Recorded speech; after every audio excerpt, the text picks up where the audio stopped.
La semaine dernière, j'ai pris l'avion. J'ai dit à ma femme, est-ce que tu as réservé les repas cachers? Elle m'a dit non, je t'ai pas réservé les repas cachers, on a quand même 8 heures de vol. Elle me dit, c'est pas mieux vegan? Je fais, pourquoi t'es vegan? Elle me dit non, bah, je fais réserve en fonction de ta condition. Elle me dit, je crois que ça va être bon. Je dis, bah, y a pas de raison. Je fais, on a donné des grands chefs. Je dis, c'est comme on a donné des grands docteurs. Ce serait pas de bol de tomber un jour sur un médecin tocard.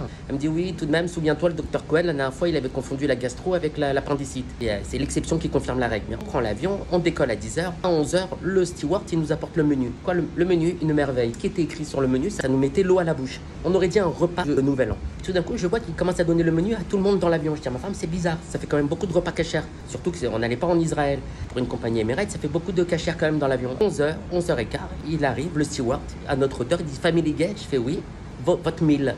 Je dis 1000 et 11h.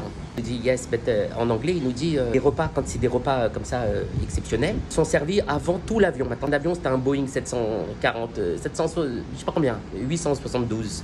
Il y avait 800 personnes dans l'avion. Et tout le monde nous regardait parce qu'ils se sont dit, qui c'est ceux-là qui mange avant tout le monde? Je dis, mais il est 11h, c'est le petit déjeuner. Je dis non, il m'a dit, il y a 6 repas particuliers, dont vous. Je dis, maintenant, ça m'aurait étonné qu'on se fasse pas remarquer. Je dis, mais monsieur, on n'a pas faim. Il a dit, monsieur, c'est comme ça. Et je lui dis, on a le cheesecake. Il dit, non, monsieur, nous, vous avez les repas cachers. Maintenant, le repas, une horreur.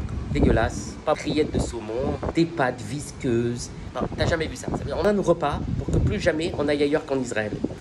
On s'en fout. Le problème, il est pas là, on s'en fout, mais c'est vrai que c'est demandé si c'était pas une cabale contre nous. Le dessert, c'était un petit gâteau sec. Je dirais que ça avait maturé pendant 2 ans sur un balcon. À chaque fois qu'on croquait, on entend comme ça, les gens, ils se retournaient. On s'en fout, les problèmes, il est pas là, mais c'est vrai que c'était pas de bol quand même. Tout le monde nous regardait parce que les autres, ils avaient faim. Nous, comme on partait à 10h, ma femme, elle a peur de mourir de faim, elle avait pris un petit déjeuner. À l'aéroport, on aurait dit qu'on était au café de Flore. Petit déjeuner, alors que c'était dégueulasse. On a pris chez Paul, on a pris de la merde. Mais bon, quand tout le monde nous regardait, on regarde les gens, on a dit si c'était nous, on vous donne notre repas. Et vous mangez à 11h du matin. Parce que ma femme, elle appelle le steward, elle lui dit on peut pas changer. Il lui dit non madame, c'est trop tard. Ma femme, qu'est-ce qu'elle lui dit? Elle lui dit non mais nous, c'est un mariage mixte. Moi, je suis pas obligé de manger cachère. Je fais depuis quand t'es mixte, toi? Je fais t'es 100%. T'as rien de mixte chez toi? Elle me fait oui, mais elle me fait tais-toi, comme ça, il me donne un autre repas. Elle m'a dit non, elle m'a dit je peux pas manger ça. Rillettes de saumon. Ensuite, 1h30, 2 heures après, à 1h descente, ils ont servi le repas à tout le monde. Et les autres mangeaient, ils se régalaient, ils se léchaient les babines. Ma femme, elle a regardé, elle avait envie de les tuer.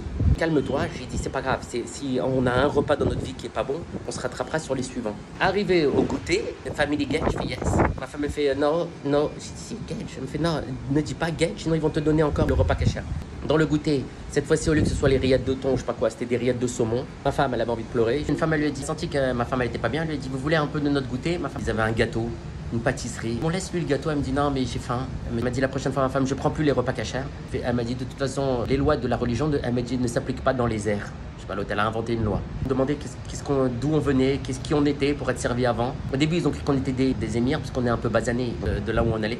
Très rapidement, ils se sont rendus compte qu'en fait, on était des tocards. Quand ils ont vu ce qu'on mangeait, ils étaient contents de ce qu'ils mangeaient. On sentait, ils se foutaient limite de notre gueule et tout. J'ai rien compris. Ce vol sur Emirates, j'ai rien compris. En fait, j'ai reçu la box pour le goûter. Moi, en fait, ils te refoutent les mêmes choses que tu avais pour le mille.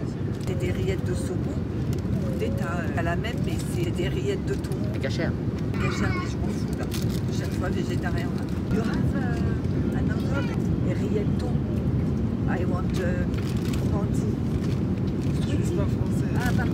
C'est des spéciaux, c'est pour ça comme ça. Mais vous avez pas autre chose là? Je fais un échange. On fait des réclamations dans l'avion. Il y a un truc. C'est carré de chocolat. La dure condition d'être juif dans un avion. Sur un vol long courrier. Ah voilà. L'intérêt, c'est que tu as une satisfaction. Un carreau de chocolat et ça la rend heureuse.